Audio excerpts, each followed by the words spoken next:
सरकारचं डोकं ठिकाणावर आहे का असा थेट सवाल करून ब्रिटिश सरकारला हादरवून सोडणारे लोकमान्य टिळक आपल्याला माहितीच आहेत. आज तीच वेळ आमदार दीपक केसरकर यांच्यावर आली आहे.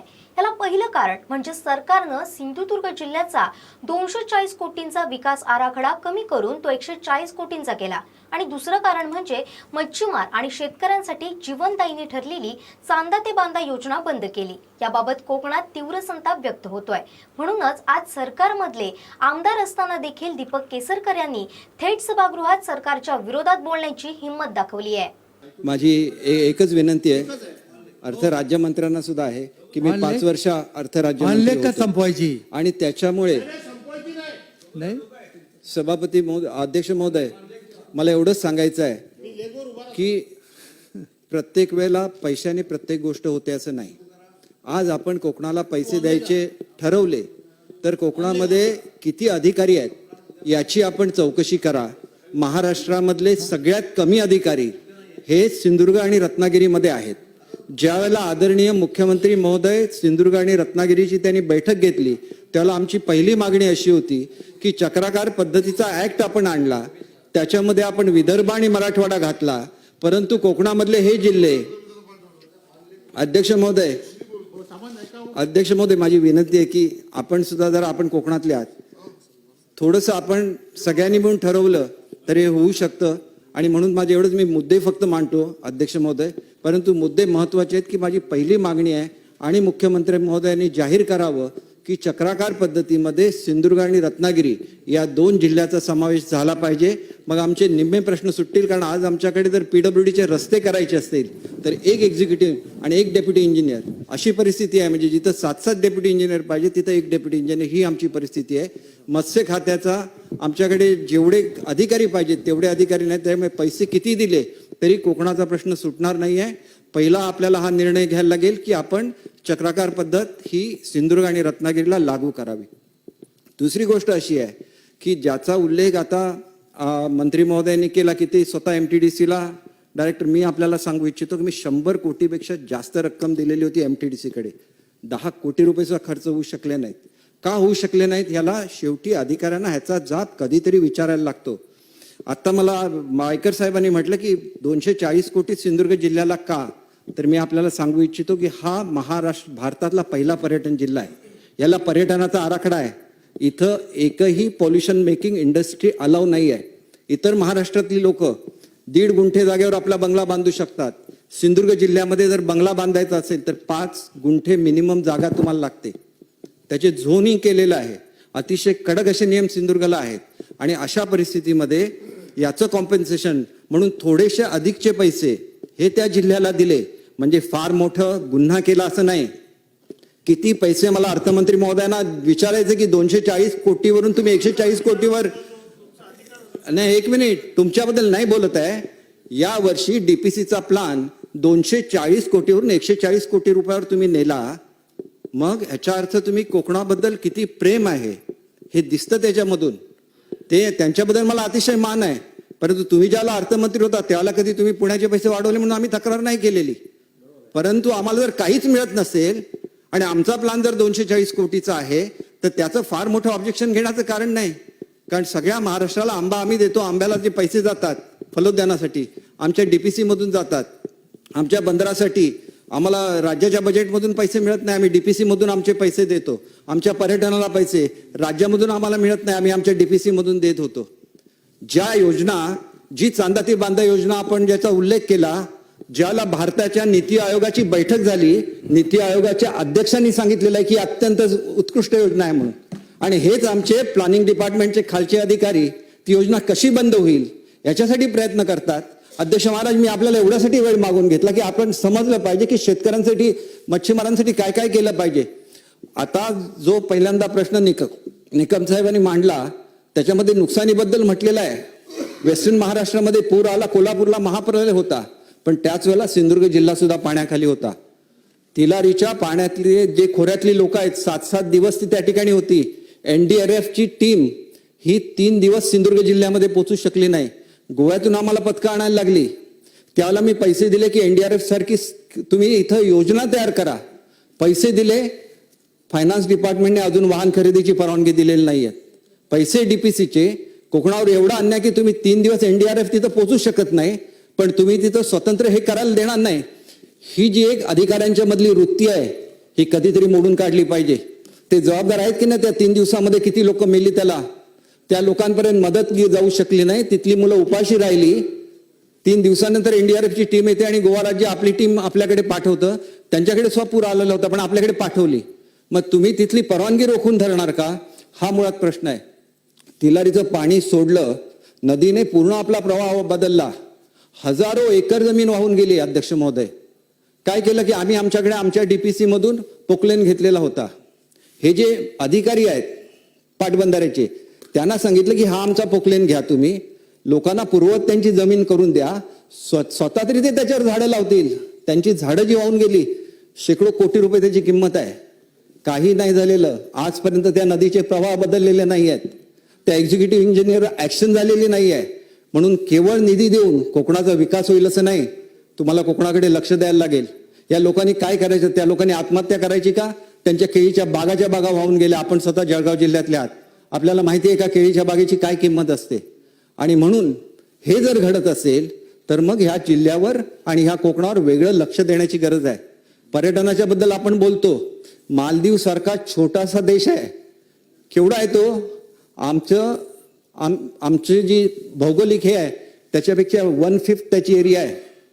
किती 5 स्टार रूमच्या हॉटेल्सच्या रूम्स आहेत त्याच्यामध्ये, 20,000 रूम्स आहेत. अजून एक रूम होऊ शकली नाही. आपण पर्यटन मंत्री होता, गेली 3 वर्ष मी सांगतो की यांची रिन्युअल करा. अधिकाऱ्यांनी तुम्हाला किती त्रास दिला, काय ऍक्शन घेतली तुम्ही त्या अधिकाऱ्यांवर? उलट 80 कोटी रुपये ज्या माणसाने खर्च केले, 3 वर्ष त्यांचं हॉटेल बंद आहे. अधिकारी जबाबदार नाही का त्याला? 80 कोटीचं व्याज अध्यक्ष महाराज 8 कोटी रुपये होतं दर वर्षाला. आणि ही कोकणाकडे बघायची वृत्ती आहे, ही वृत्ती जोपर्यंत बदलणार नाही.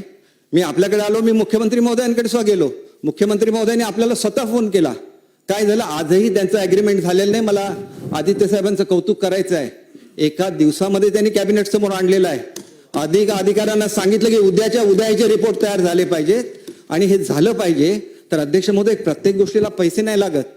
मी दुसरी मागणी केली होती मुख्यमंत्री महोदयांकडे, 1 विंडो सिस्टम करा. 20 वर्षापूर्वी तुम्ही हा पर्यटन जिल्हा जाहीर केलेला आहे, याच्यामध्ये परमिशन्स द्यायला जर 5-5 महिने 6-6 महिने वर्ष लागत असतील तर कोण आपल्याकडे येणार आहे? तुम्ही पॉलिसी उद्या डिक्लेअर करा ना. माझं आज आव्हान आहे, आज तुम्ही पॉलिसी डिक्लेअर करा की तुम्हाला सी वर्ल्ड करायचं आहे ना, तुम्हाला अम्युजमेंट पार्क करायचं आहे ना, तुम्हाला केरळ सारखं पेरियार लेकचं तिथं ॲनिमल कन्झर्वेशनची एरिया करायची आहे ना. 100% इन्व्हेस्टमेंट मी 2 महिन्याच्या आत तिथं आणतो. तुम्ही परमिशन देण्याची हमी घ्या. गव्हर्नमेंटची लँड नको आहे आम्हाला. तुम्ही त्यांना किती इन्सेंटिव्ह देणार उत्तरामध्ये जाहीर करा. 2 महिन्याच्या आत तुम्ही सांगताना $2 बिलियन इन्व्हेस्टमेंट आणायची माझी तयारी आहे. मी माझं सुदैव समजतो की मंत्री नाही आहे त्याच्यामुळे हे काम करायला मिळतं, पण काम करत असताना सरकार आणि अधिकारी जोपर्यंत पॉझिटिव्ह होणार नाही तोपर्यंत डेव्हलपमेंट होणार नाही. फिशरीज बद्दल आपण म्हणतो 54 कोटी रुपये दिले होते गृह खात्याकडे. कशासाठी दिले? की तुम्ही जॉईंट त्या ठिकाणी पेट्रोलिंग करा. 54 कोटी ही काय लहान रक्कम नाही, नुसत्या भाड्यासाठी 54 कोटी रुपये दिले. बोटी खरेदी करायला 2 वर्ष लावली त्यांनी. 2 वर्ष आमच्याकडे एलईडीची मच्छीमारी होते. आम्ही तुम्हाला आधुनिक बोटी म्हणजे ज्याच्यामध्ये वेपन्स आहेत, उद्या तुम्ही किनारपट्टीचं रक्षण करू शकता, त्याच्यासाठी पैसे देतो आणि अधिकारी रोज नवीन ऑब्जेक्शन काढतात आणि 2 वर्षानंतर आता पहिली बोट त्या ठिकाणी येईल. मला एवढंच सांगायचं आहे की मी सिंधुदुर्गचा समजा पालकमंत्री असेल किंवा त्या राज्यातील असेल, म्हणून पहिली बोट आमच्याकडे आली पाहिजे. उद्या बघा सिंधुदुर्गला नाही पाठवणार, ती बोट मुंबईला ठेवणार. तुम्ही त्याची मागणी केलेली नाही, तुम्ही त्याचं प्लॅनिंग केलेलं नव्हतं. 2-2 आठवडे या बोटी राहू शकतात. 14-14 लोकांचा स्टाफ असतो, त्याच्यावर वेपन्स बसवलेले असतात. शेवटी आमच्या मच्छीमारांनी भांडत राहायचं, लहान मच्छीमार आणि मोठा मच्छीमार, आणि तुम्ही त्याच्याकडे गमतीने बघणार. हे पुढच्या काळामध्ये चालणार नाही. काय काय योजना नाही आहेत मच्छीमारांसाठी सांगा. गरीब मच्छीमार असतो, वलवत जातो समुद्र किनाऱ्यावर, त्याला आउटबोर्ड देण्याची स्कीम कोणामध्ये आहे? ती फक्त चांदा ते बांधाने दिली. आमचे मच्छीमार जी मासे मारतात, गोव्याला जातं, त्यांनी आमच्या माशावर बंदी केलेली होती. का? तर आमच्याकडे इन्सुलेटेड व्हॅन्स नाहीत. त्यांना इन्सुलेटेड व्हॅन्स दिल्या चांदा ते बांधामधून. ती स्कीम तुम्ही बंद करून टाकता, म्हणजे तुम्ही शेतकऱ्यांच्या पोटावर पाय येणार, मच्छीमाराच्या पोटावर पाय येणार, ह्याचा तुम्ही विचार करणार नाही. आमच्याकडचा रापणकार एखादा असेल, एवढं कष्ट करतो आणि आपलं जाळं ओढतो, समुद्राच्या पायाला त्यातले रॉक्स लागून त्याची जाळी फाटतात, त्यांच्यासाठी स्कीम केली, तुम्ही त्यांच्यापर्यंत पोहोचायला देणार नाही. आमचा पर्यटन जिल्हा आहे, आमच्याकडे जर समुद्र किनाऱ्यावर वास आला तर तिथं पर्यटक कसा येणार, त्याच्यासाठी त्यांना सोलार सिस्टीम दिलेले आहेत. ही स्कीम आहे, पण अधिकाऱ्यांना ह्याची महत्व कसं कळणार की पर्यटक त्या ठिकाणी येणार नाही. आणि पर्यटक आल्यानंतर इकॉनॉमी मी तुम्हाला सांगितलेलं आहे, भारतामध्ये जेवढं पर्यटन होतं तेवढं पर्यटनाचं इन्कम मालदीव सारख्या एका छोट्याशा याचा आहे, जो आमच्या 1 त्याचा भूभाग आहे. ही पर्यटनाची ताकद आहे. आणि ही पर्यटनाची ताकद तुम्ही कधी ओळखणार नाही का? सुंदर अशी आमच्याकडे खाड्या आहेत, खाड्याच्या किनाऱ्यावर सुंदर अशी घरं आहेत, त्यांना स्कीम दिली हॉप ऑन हॉप ऑफ बोटची.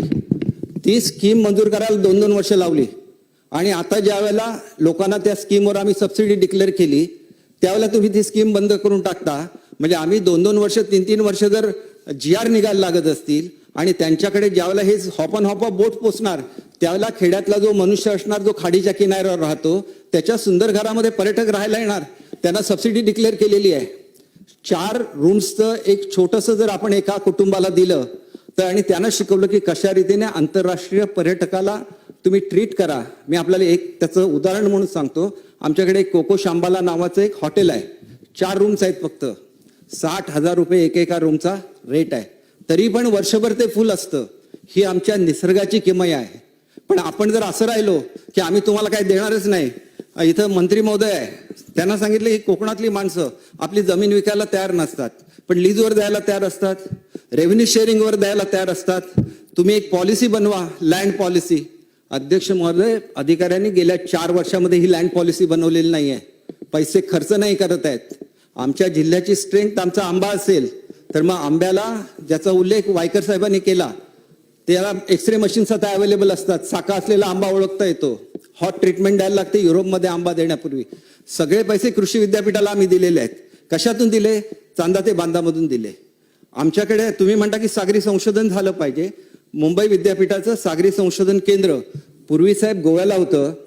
हे गव्हर्नमेंट ऑफ इंडियाने घेतलं आणि तिथं आता NIOG सगळ्यात मोठी इन्स्टिट्यूट आहे सागरी संशोधनाची, ती मूळची मुंबई विद्यापीठाची होती. तेच केंद्र वेंगुर्ल्यामध्ये त्यांनी मंजूर केलं. आपण त्याला जागा उपलब्ध करून दिली. अजून शासनाकडून त्या जागेला ग्रीन सिग्नल मिळालेलं नाही आहे. विद्यापीठाचं उपकेंद्र, मी उदय सामंत साहेबांना सांगितलं की उपकेंद्र करायचं असेल तर रेडीमेड बांधलेली इमारत आम्ही देतो, तुम्ही त्याला मंजुरी द्या, आपण हे उपकेंद्र चालू करूया. प्रत्येक गोष्ट पैशाने होते असं बिलकुल नाही, पण पॉलिसी डिक्लेअर करा ना. पर्यटन असेल तर पर्यटनाची पॉलिसी डिक्लेअर करा. मल्टी स्पीशीज, आपण सांगतो मच्छीमारांचं मत्स्य दुष्काळ आहे. ज्या वेळेला मधु दंडवते साहेब अर्थमंत्री होते, त्यांनी कर्जमाफी दिली. केवळ शेतकऱ्यांना नाही दिली, मच्छीमारांना सुद्धा कर्जमाफी दिली. मग ज्या वेळेला आम्ही कोकणातले आहोत, आम्हाला 700 किलोमीटरची किनारपट्टी आहे, मग आमच्या मच्छीमारांना अधिकार नाही का? आज त्यांना 8-8 दिवस बसून राहायला लागतं. मत्स्य दुष्काळ आहे, कारण LEDच्या बोटी येतात, चायनीज बोटी येतात, गुजरातच्या बोटी येतात, केरळमधल्या बोटी येतात. त्याला त्यांनी उपाशी राहायचं का? त्यांचा डिझेलचा परतावा मिळत नाही. एका वेळेला डिझेलच्या परताव्याची सोय व्हायला नको का? आपण एका कारखान्याला जेवढे पैसे देतो, त्याचं सरकारी भाग भांडवल म्हणून 100 कोटी, तेवढे 100 कोटी एका जिल्ह्याला दिले. ही स्कीम काय फक्त ह्याच्यासाठी बनवलेली नव्हती, एका जिल्ह्यासाठी, चंद्रपूरसाठी आणि सिंधुदुर्गसाठी. संपूर्ण महाराष्ट्राला ती स्कीम मिळणार होती. त्याच्यामध्ये आमचा जर एखादा उत्पादक नारळ करत असेल तर अध्यक्ष महोदय, नारळाच्या कॉयरवर केरळची इकॉनॉमी चालते. 60,000 कोटी रुपयाचा एक्सपोर्ट हा नुसता कॉयरच्या बनलेल्या विशेष याचा होतो. आम्ही त्याचे कारखाने करायला सांगितले, प्रायव्हेट याच्याशी त्याची टायअप करायला सांगितलं. त्यांची कामं चालू आहेत. म्हणजे आमच्या माणसाने कधी सुखी व्हायचं नाही का? निरा त्याच्यापासून काढली तर निरा काढणाऱ्या माणसाला रोज एका झाडापासून 200-300 रुपये मिळू शकतात. मग आमच्यासाठी स्कीम्स नको का? आम्हाला सगळं निसर्गाने दिलेलं आहे. आंब्याचं झाड जर जुनं झालं, आंबे देत नाही. इस्रायलने प्रोनिंगची टेक्नॉलॉजी तयार केली. ह्या प्रोनिंगच्या टेक्नॉलॉजीसाठी गव्हर्नमेंट ऑफ महाराष्ट्राची स्कीम नाही आहे. आम्ही चांदा ते बांधामधून स्कीम दिली. अध्यक्ष महोदय, थोडं ऐकून तरी घेतलं पाहिजे. कोकण तर ऐकलं पाहिजे ना, कारण आम्ही पैसे दिले आणि तुम्ही जर नीती आयोग म्हणतं की उत्कृष्ट स्कीम आहे, मग तुम्ही बंद करण्यापूर्वी आम्हाला सांगणार की नाही? आणि किती 90-100 कोटी रुपये जमा असतील, मग ते तरी त्यांना एकदम आनंद, ताबडतोब सगळे पैसे मागे घ्या, हे करा. तुम्ही काय केलं कोकणासाठी, केवढं वाढवून दाखवलं. मी तुम्हाला एक साधं उदाहरण देतो साहेब. कोकणाची जी राईसची प्रोडक्टिव्हिटी आहे 31 क्विंटल आहे, महाराष्ट्रामधला हायेस्ट. आम्ही स्कीम आणली SRIची आणि आम्ही त्यांना यंत्र दिली. किती काढलं असेल प्रोडक्शन? 55 क्विंटल पासून 150 क्विंटल पर्यंत. म्हणजे 31 क्विंटल जिथे येतात तिथे 150 क्विंटल काढल्यानंतर तुम्ही कौतुक करणार की ती स्कीम बंद करणार, हा मुळात प्रश्न असतो. असं मला तासभर भाषण करता येईल, ते मी तळमळीने करतो. अध्यक्ष महोदय, मी आपल्याला एक विनंती करतो की पुरेसा वेळ एवढ्यासाठी द्या की कोकणामधला 90% शेतकरी भाताचं उत्पन्न घेतो, मग त्याला अधिकार आहे की नाही आपलं उत्पन्न वाढवायचं. आणि आम्ही ज्याला म्हणतो की शेतकऱ्याचं उत्पन्न दुप्पट करणार असं पंतप्रधान महोदय म्हणतात आणि आम्ही ते करून दाखवलं, तर त्याचं कौतुक होणार नाही का?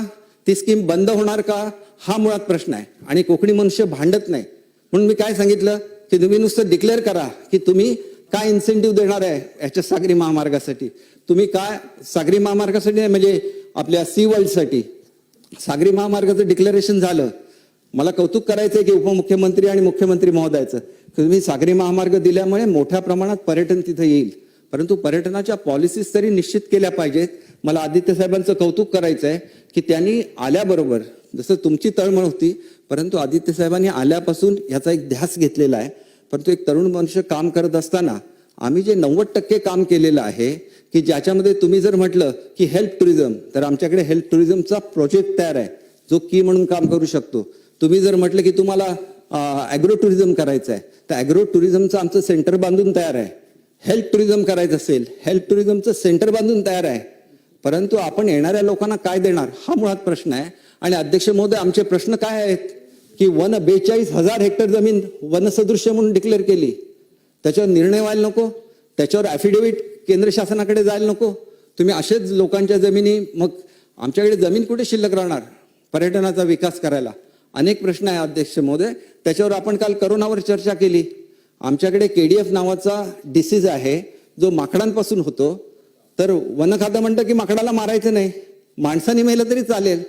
कधीतरी मीटिंग झाली पाहिजे की नाही, की एवढी संवेदनशीलता सरकार गमावून बसलेलं आहे की माकडावरून डिसीज येणार, त्याच्यावरून वर्षाला 5-10 लोक मरणार आणि आम्ही त्याच्याकडे बघत राहणार. ठीक आहे, आम्ही व्हायरॉलॉजी लॅब दिली, पण वन खात्याची आणि हेल्थ खात्याची एकत्र बैठक होऊ शकत नाही. त्याच्यासाठी मुख्यमंत्र्यांनी येऊन सांगितलं पाहिजे, तुम्ही माकडांना मारू शकत नसताना माकडाला पकडून त्याची तपासणी करा, त्यांना सॅनिटाईज करा. परंतु हा रोग इथून काढला नाही तर उद्या पर्यटक काय येतील आपल्याकडे? करोनाच्या भीतीने आज जगभरामधलं जे पर्यटन आहे 30% कमी झालं, आपल्याकडचं 30% वाढलं. मग आम्ही काळजी घेणार नाही का? हे साधे साधे प्रश्न आहेत. आणि म्हणून मला असं म्हणायचं आहे की आपण या संदर्भात एक अध्यक्षांच्या ह्याच्याखाली मुख्यमंत्री महोदयांनी तरी घेतलेलं आहे. आमचे लहान लहान प्रश्न असतात. आमच्याकडे गावठाण नसतं. गावठाण नसतं म्हणून का आमच्या विलेजेसमध्ये बांधकामच करायचं नाही का? हा मुळात प्रश्न आहे. मग एवढे छोटे निर्णय असतील आणि त्याच्या इम्प्लिमेंटेशनला जर 2-2, 3-3 वर्ष राहत असतील, तर अध्यक्ष महोदय, आपल्यासारखी जी ऑथॉरिटी आहे, जी सर्वोच्च आहे, त्यांनी याच्यामध्ये इंटरव्हीन केलं पाहिजे. आमच्या लोकांना परमिशन तिथल्या तिथं मिळाली पाहिजे. आज उद्या आमचं CRZचं सुद्धा हिअरिंग आहे. CRZ मध्ये जे काय 2019 मध्ये दिलेले आहेत, चला काय नाही, आता आपण लेगवरच ठेवणं, मग चर्चा संपू. तुम्ही किती बोलू शकता ना, तुम्ही सुद्धा आमच्या जिल्ह्यातले आहेत. उद्या आम्ही बोलू ना असं नाही म्हणत. याच्यामध्ये कुठलाही जर सबस्टन्स नसेल तर मी म्हणतो की आमचा इको सेन्सिटिव्ह झोन डिक्लेअर केलेला आहे. चांगलं बोलताय तुम्ही, माझं समर्थन आहे. तुम्ही न्याय करायला लागेल. तुम्ही आम्हाला सांगितलं, आम्ही आमच्या सदस्यांना 5 मिनिटात बस सांगितलं. आता तुम्ही एक सदस्य अजून तिकडचा वाढवणार, नाही, आता ऑन लेग ठेवू ना. असं करू नका ना. ते चांगलं बोलतात, मला त्यांना द्या असं सांगितलं मी, ते उद्या नाहीत म्हणून. यांचं पण असं संपलं की एका आपण बाजूने on करू leg नका. तर खूप इकडच्या करू. सदस्याला बोलायला तेवढाच वेळ द्या. उद्या तर अध्यक्ष महोदय, मी आता जे काय आहे तुमचं मी मान ठेवतो. एक गोष्ट अशी आहे की बीच फेस्टिवलची मागणी केली वायकर साहेबांनी. आम्ही प्रत्येक बीच फेस्टिवलला प्रोव्हिजन केली अध्यक्ष महोदय आमच्या DPC मधून. तुम्ही DPCचं जर निधीच कमी करून टाकला, उद्या आमचं चिपी एअरपोर्ट तयार आहे. आमचं प्लस पॉईंट काय, मी संपवतो एका मिनिटात माझं भाषण. भारतामधला सर्वात स्वच्छ जिल्हा कुठला? सिंधुदुर्ग जिल्हा. महाराष्ट्रामधला सर्वात एज्युकेटेड जिल्हा कुठला आहे, जिथं हायेस्ट लिटरसी रेट आहे? सिंधुदुर्ग जिल्हा. हे सगळे आमचे स्ट्रॉंग पॉईंट आहेत. मग आम्हाला न्याय का मिळता का म्हणे? तुम्ही आम्हाला डिक्लेअर करा. आमचा जो रेशो आहे मुला मुलींचा, हा सगळ्यात आदर्श भारतामधला रेशो आहे. मग आम्हाला तुम्ही न्याय देणार नाही का? आमच्या मुलांचा हायेस्ट असो रिझल्ट 97%, कोणी जवळपास जाऊ शकत नाही त्याच्या. मुंबईचा रिझल्ट असो 82%. मग आम्हाला न्याय मिळणार नाही का? आमच्याकडे जी कॉलेजेस मेडिकल कॉलेज झालं पाहिजे, तिथं आमची गरीब मुलं शिकू शकतील. हा न्याय आम्हाला कधी मिळणार नाही का? केंद्र शासनाने जाहीर केलेला आहे. मग तुम्ही आम्हाला हे का देत नाही? मी आशिष शेलार साहेबांचं मान ठेवतो. सगळे मुद्दे जे आहेत मी लेखी स्वरूपामध्ये देतो. मला एवढंच सांगायचं आहे की नाही विरोधाचं नाही, काजूच्या बाबतीत सांगायचं झालं सगळे मुद्दे cover झाले असं अध्यक्ष महोदय, काजूचं हायेस्ट प्रोडक्शन सिंधुदुर्ग जिल्हा करतो. काजूचं बोंड 100% आम्ही फेकून देतो. त्याच्या संशोधनासाठी पैसे दिलेले आहेत. त्याच्यापासून पेय बनलं पाहिजे. आमचे हे काय असतात, आमचे प्रॉब्लेम्स वेगळे आहेत. आमच्याकडे समुद्र अतिक्रमण करतो, त्याच्यामध्ये आम्हाला धूप प्रतिबंधक बंधारे आपण किती महाराष्ट्रामध्ये त्याची तरतूद करतो. तुम्ही म्हणाल मी अर्थ राज्यमंत्री आहे, अर्थ राज्यमंत्र्याला EPCला घेतलं जातं का? घेतलं जात नाही, वस्तुस्थिती आहे. आणि म्हणून मग मला ठरवण्याचा अधिकार नाही, परंतु म्हणून कोकणाला पैसेच नाही द्यायचे धूप प्रतिबंधक बंधाऱ्याला. समुद्र अतिक्रमण करणार, आमची शेत जमीन सगळी त्याच्यामध्ये निघून जाणार. मग आम्हाला खारलँडला पैसे द्यायला नको? राज्याच्या प्रमाणामध्ये आम्हाला किती पैसे दिले जातात याचा आपण विचार करा. मी शेवटची गोष्ट आपल्याला सांगतो, एक उदाहरणाने संपवतो. राज्याने हायब्रिड अॅन्युइटीची स्कीम काढली. 550 कोटीचे रस्ते सिंधुदुर्ग जिल्ह्यातले होते. त्याच्यामध्ये काहीतरी बदल करायचा होता. 6 महिने ते गेले, अजून त्यांनी नाही. आणि त्याच्याऐवजी मग तुम्ही 5 कोटी घ्या, 10 कोटी घ्या. आमच्याकडे चांगले रस्ते झाले पाहिजेत. आणि म्हणून कुठेतरी ही मानसिकता राज्याच्या स्तरावर सुद्धा बदलायला लागेल असं मला वाटतं. आम्ही पूर्ण तयार आहोत. मी सांगितलं उद्या तुम्ही पॉलिसी डिक्लेअर करा. जी काय गुंतवणूक आणायची, आम्हाला सरकारच्या मदतीची गरज नाही. आम्ही गुंतवणूक स्वतः आणू. पॉलिसी डिक्लेअर करा तुम्ही, ह्या पॉलिसीज कोकणाला देणार म्हणून. आणि मग कोकणी माणसाची काय ताकद आहे आम्ही दाखवतो. कारण आम्ही काय व्याजाने पैसे घेऊन धंदा नाही करत, परंतु कोकणामध्ये एवढी शिस्त आहे की जगातला कुठलाही इन्व्हेस्टर तिथे येईल आणि इन्व्हेस्टमेंट करेल. एकच गॅरंटी पाहिजे सरकारकडून की त्याला त्रास दिला जाणार नाही. आणि त्रास देण्याशिवाय दुसरं काम केलं जात नाही. वस्तुस्थिती आहे. तलाठ्याकडे जा, पैसे मागणार. सर्कलकडे जा, पैसे मागणार. कधीतरी 1 विंडो सिस्टम करा आणि सांगा की जो येईल आमच्याकडे गुंतवणूकदार, आम्ही तुम्हाला फ्रीली प्रत्येक गोष्ट अवेलेबल करून देतो. देण्याच्या पैशाचा प्रश्न नसतो, अडवणुकीचा प्रश्न असतो. त्या 5 आणि 10,000 रुपयासाठी एक महिना त्याला अडवलं जातं. आणि इथं आपण मागे पडतो असं मला म्हणायचं आहे. आणि म्हणून आम्हाला काय नको, आम्हाला फक्त सरकारकडून गॅरंटी पाहिजे की आम्ही तुमच्या जिल्ह्यासाठी हे करू. छोटासा जिल्हा आहे, फक्त 8 लाख वस्तीचा. एवढ्या पॉलिसीज डिक्लेअर करा. मी तुम्हाला सांगतो की दुसऱ्या अधिवेशनात ज्याला येईन अध्यक्ष महाराज, त्यावेळेला तुम्हाला सांगेन की एवढ्या रुपयाची गुंतवणूक आम्ही आपल्या जिल्ह्यामध्ये आणली. आणि हे मॉडेल आपल्याला संपूर्ण याच्यामध्ये आणायला लागेल. आम्ही मल्टीस्पेशीज हॅचरी दिली आहे. कितीतरी मत्स्य पिंजऱ्यातलं संवर्धन झालं, कोट्यावधी रुपये मिळतील अध्यक्ष महोदय. त्याच्यामध्ये आमच्याकडे मत्स्य शेती असतील, त्याच्यामधून हजारो कोटी रुपये मिळू शकतील. फक्त तुमच्या सगळ्यांचा सपोर्ट, गव्हर्नमेंटचा सपोर्ट आम्हाला पाहिजे. त्याच्यासाठी पॉलिसीज डिक्लेअर करा, आम्हाला स्पेशल कन्सेशन्स द्या. पैशापेक्षा सुद्धा जास्त सरकारचा पाठिंबा महत्वाचा आहे आणि तो आपल्या माध्यमातून मिळेल अशी मी अपेक्षा करतो. आणि माझे 2 शब्द संपवतो. जय हिंद, जय महाराष्ट्र. कोकणातल्या ताज्या घडामोडी सर्वप्रथम पाहण्यासाठी सबस्क्राईब करा कोकणचं महाचॅनल सिंधुदुर्ग लाईव्ह YouTube चॅनल. आणि ताज्या घडामोडी पाहण्यासाठी बेल आयकॉनवर क्लिक करा.